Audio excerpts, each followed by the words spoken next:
நான் செய்யாத தப்புக்கு முதல்ல உங்கள்கிட்ட மன்னிப்பு கேட்டேன், நீங்க மன்னிக்கல. இப்ப நீங்க செஞ்ச தப்புக்கு நீங்க மன்னிப்பு கேட்க போறதில்லை. இருந்தாலும் நான் உங்களை மன்னிச்சிட்டேன். ஆனா இதுக்கப்புறமும் என்னை பத்தி ஏதாவது தப்பா பேசிட்டீங்கன்னா சும்மா இருக்க மாட்டேன். ஒவ்வொரு மாசமும் அவளுக்கு என்ன தேவையோ அதை கொடுக்கறதுக்கும் நான் தயாரு. ஒன்னே ஒண்ணு மட்டும், அதை எனக்கு நீங்க வாங்கி தரணும். ரகு, டேய் மாய். ரகு, ஆக்சுவலி உன்கிட்ட ஒரு ஹெல்ப் அட்வைஸ் கேட்கணும்டா. ஆக்சுவலி நான் ஒரு சின்ன பிரச்சனை மாட்டிட்டு இருக்கேன். ராஜா அவனுடைய குணத்திலையும் செயல்பாட்டிலையும் உன்னை விட வேற துருவமா இருக்கலாம். ஆனா அவன் எதிரி இல்லை. எனக்கு என்ன வேணும்னு எனக்கே சரியா தெரியலமா. ஆனா ஒரு சத்தியம், ப்ராமிஸ், எனக்கு ஒரு நல்ல பார்ட்னரா, உனக்கு ஒரு நல்ல மாப்பிள்ளையா நானே தேடி கண்டுபிடிக்கிறேன். இது மீட்டிங்ல துரை சொன்னதை நம்ம இம்ப்ளிமெண்ட் பண்ண போறோமா? எதை சொல்றீங்க? கிளைண்ட்ஸை நாம தேடி கொண்டு வரதை பத்தி. சக்தியா, நீங்க கூட பிரிசன்ல வந்து பாத்தீங்களே. சக்தியா? ஆமா. மிஸ்டர் ரகு, நீங்க தான் எப்படியாவது அவரை காப்பாற்றணும். எஸ், கண்டிப்பா. we'll do our best.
Augustine call பண்ணியிருந்தாரு.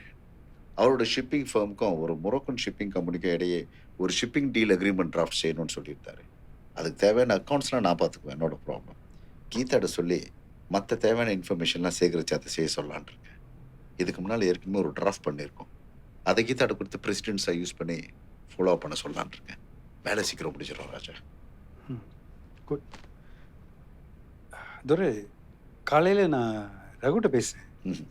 ஒரு கேஸ் இருக்கா, அவரோட ஃப்ரெண்டா குடிச்சிட்டு போதையில் தவறுதலாக 2-3 மூட்டை பைக்கை எரிச்சிட்டார்.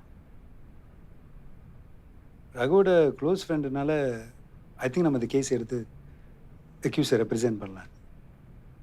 Very straightforward case. அதனால தான் அந்த கேஸை ரகுவை ஹேண்டில் பண்ண சொல்லியிருக்கேன். ஷாலினி விட்டு கைட் பண்ண சொல்லியிருக்கேன். அண்ட் இது ரகுவுக்கு ஒரு நல்ல ப்ராக்டிஸாக இருக்கும் இல்லையா? அண்ட் இது ரகுவோட ஃப்ரெண்டுனால டிஸ்கவுண்ட் ரேட் கேட்டார்.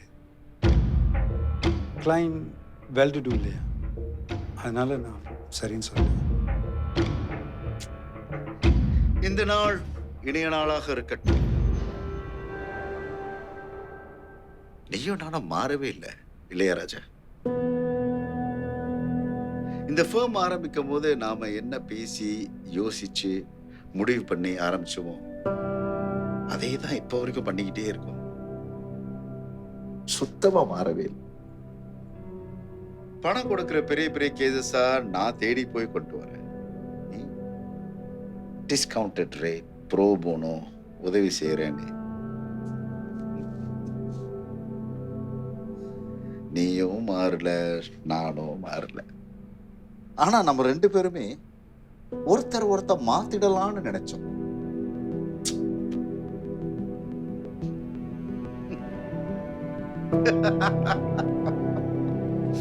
ராஜா ராஜா, இதை நம்ம கொண்டாடலாம். லஞ்ச். ஷூர். ஹாரிஸ், சாமிஸ். சாமிஸ். நீ மாறவே இல்லை.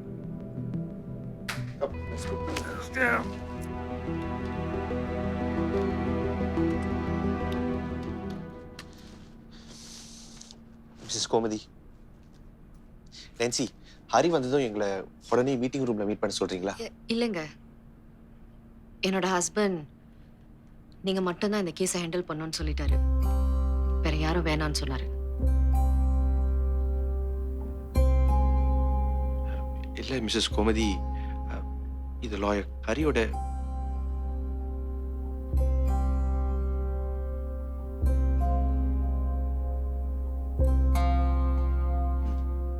சரி வாங்க.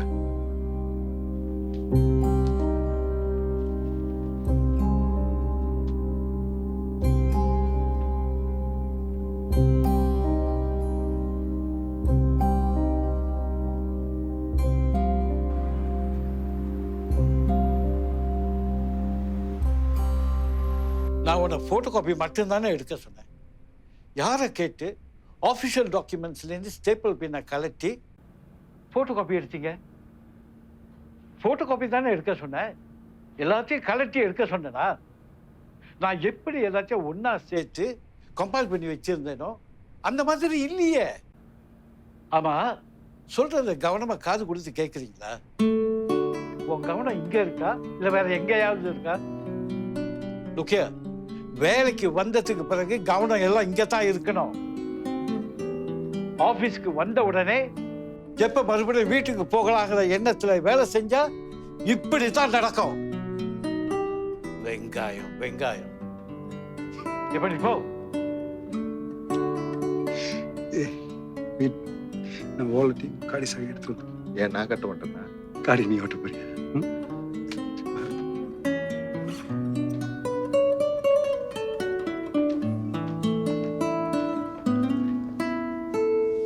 சார்.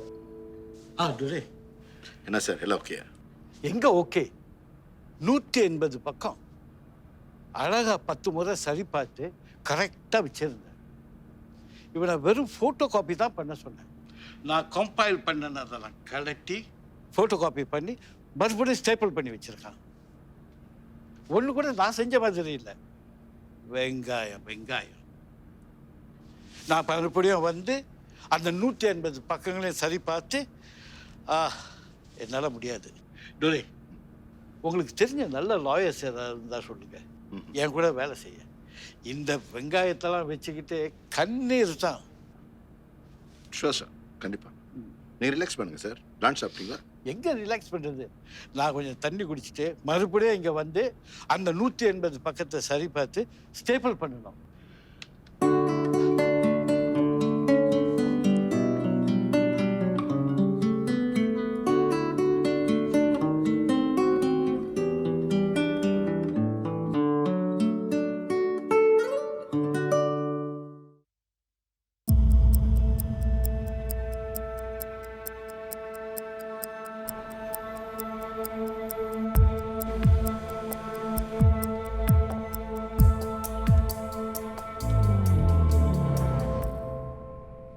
எங்க போயிருந்தீங்க ஹரி?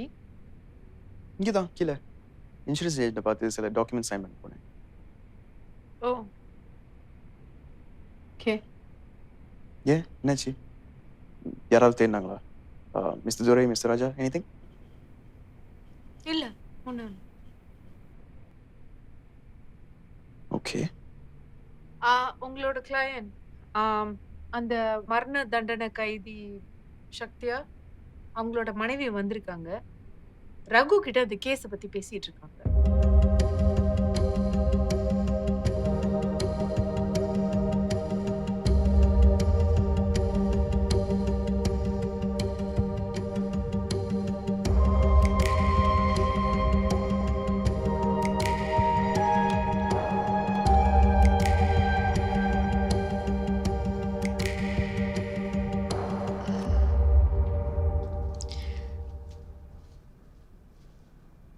கல்யாணத்துக்கு அப்புறம்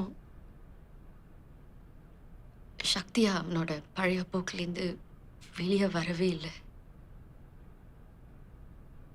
நிலையான வேலை இல்லை. எப்போதும் ஃப்ரெண்ட்ஸ், நைட் லைஃப் இப்படின்னே இருந்துட்டான். அதான் அப்ப அவனை வற்புறுத்தி ஆஸ்திரேலியாவுக்கு கூட்டிட்டு போனேன். ஆனா அங்க போயும் அவன் மாறவே இல்லை. ஒழுங்கா வேலைக்கு போக மாட்டான். எதுவா இருந்தாலும் ஈஸியா கிடைக்கணும், ஈஸியா நடக்கணும்னு எதிர்பார்ப்பான்.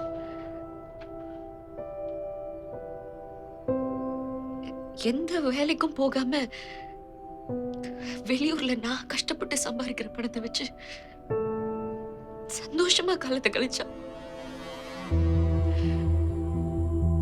வேலை வாங்கி கொடுத்தாலும் அவன் போறதே இல்லை.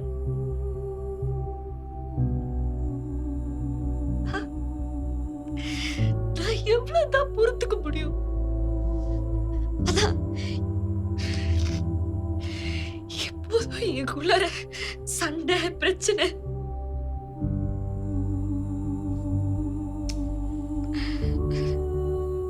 அப்பதான் நாங்க பிரிஞ்சுட்டோம்.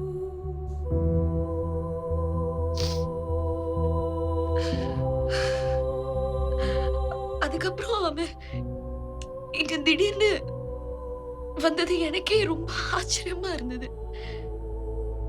ஏன்னா அவங்க அப்பா அம்மா இறந்ததுக்கு அப்புறம் அவனோட அண்ணன் தங்கச்சி இப்படி யாருக்கிட்டுமே அவன் பேசுனது கிடையாது. சோ எனக்கு ஒண்ணுமே புரியல.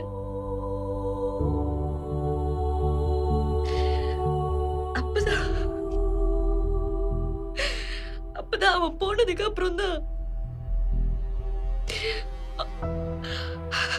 அவனோட குழந்தைய நான் சுமக்கிறது எனக்கு தெரிய வந்துச்சு. அப்ப எனக்கு ஏதோ ஒரு கோபம், ஒரு வேகம். அவங்கிட்ட சொல்லாமலே குழந்தைய வளர்க்கலான்னு நினைச்சேன். அப்படிதான் செஞ்சேன். அப்பதான் இங்க நடக்கிறது எல்லாமே எனக்கு தெரிய வந்துச்சு.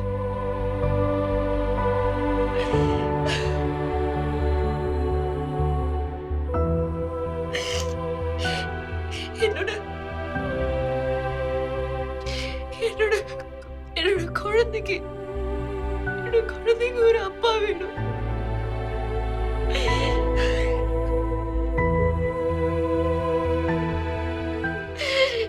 எனக்கு சக்தியா வேணும்.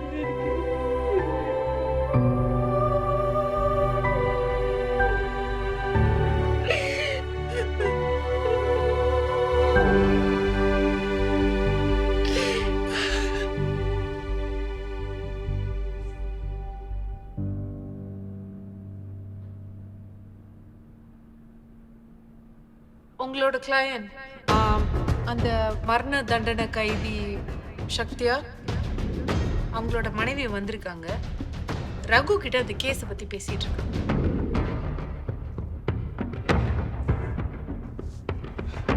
சின்ன பையன் என்ன செய்யணும்னு எனக்கு சொல்லி தரியா? உன் கேஸ் நீயே பார்த்துக்க.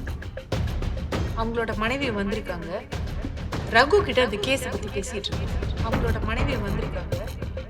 ரகு கிட்ட அந்த கேஸை பத்தி பேசிட்டு இருக்காங்க. ரகு கிட்ட அந்த கேஸை பத்தி பேசிட்டு இருக்காங்க.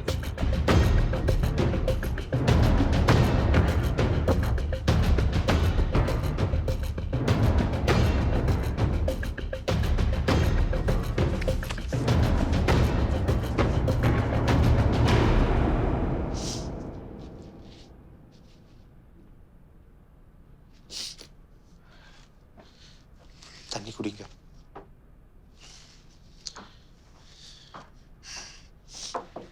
சாரி மிஸ்டர் சக்தியா, கொஞ்சம் லேட் ஆயிடுச்சு. நான் தான் ஹரி. உங்கள் கணவரோட கேஸ் என்கிட்ட தான் கொடுத்துருக்காங்க. நான் தான் அவரோட லாயர். என் கணவர் மிஸ்டர் ரகு கிட்ட மட்டும்தான் பேச சொல்லியிருக்காரு.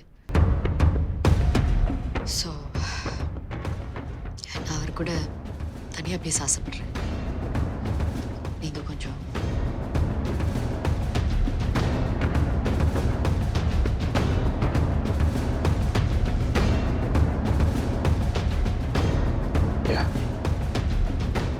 சாரி மிஸ்டர் சக்தியா, நீங்கள் பேசுங்க.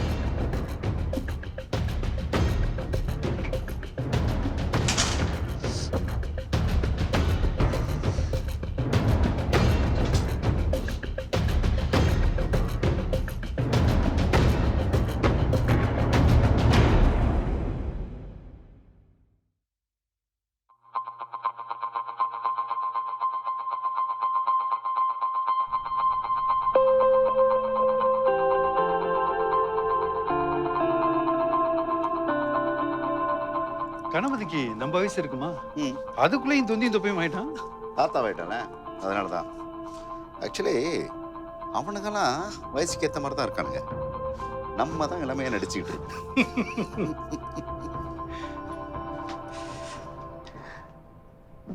எனவே புதுசாக வந்திருக்க ரகுவோட ப்ரோக்ரஸ் எப்படி இருக்கு?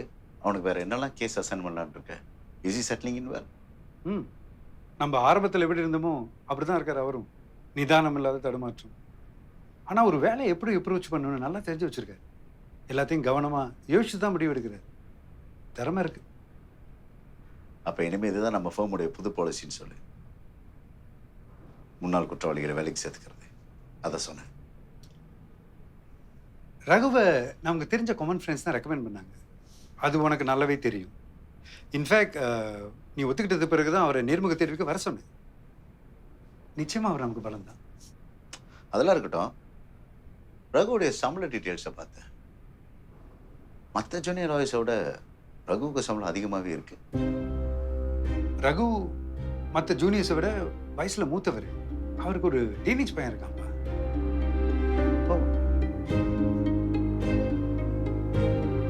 எப்படி இந்த ராஜா நம்ம இதெல்லாம் கணக்கில் எடுக்க ஆரம்பிச்சோம்?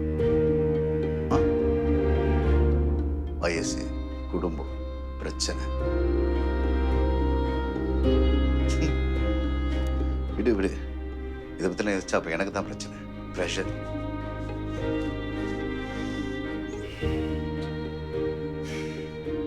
நேத்து நீ சொன்னது எந்த அளவுக்கு உண்மை?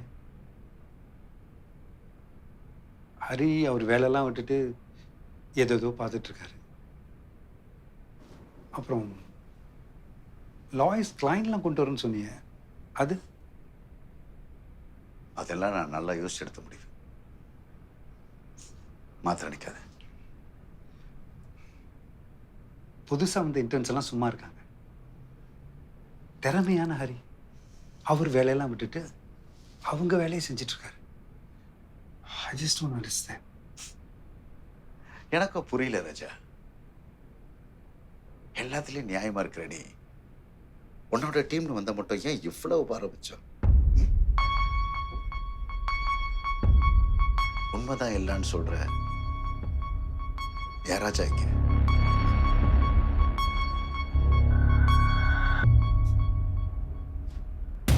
Anyway, I've got a meeting.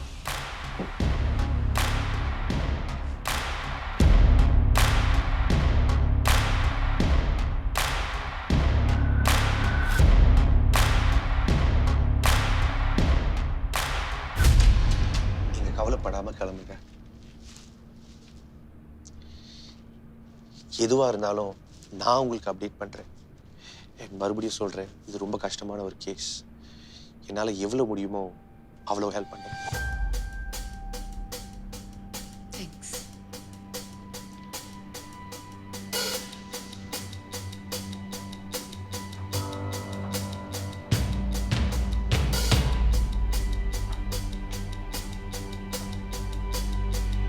அவங்கள்ட்ட ரொம்ப அழகாக பேசி என்ன இந்த கேஸ்லேருந்து துரத்திட்டீங்களா Raghu?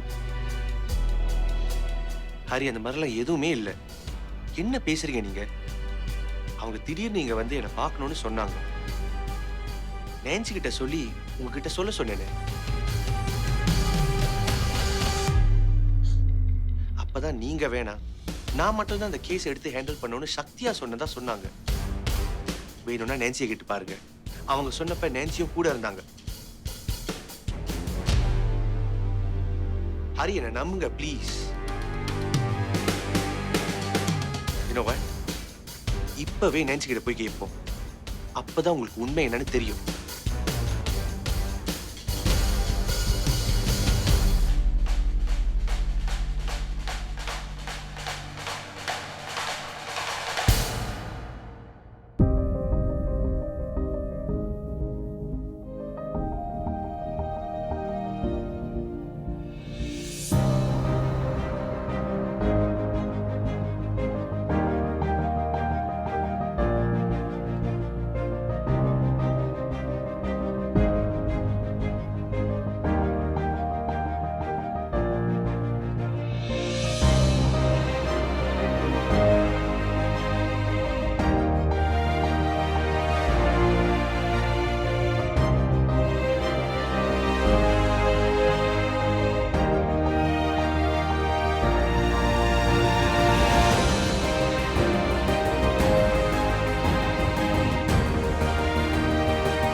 நேன்சி sorry to father you.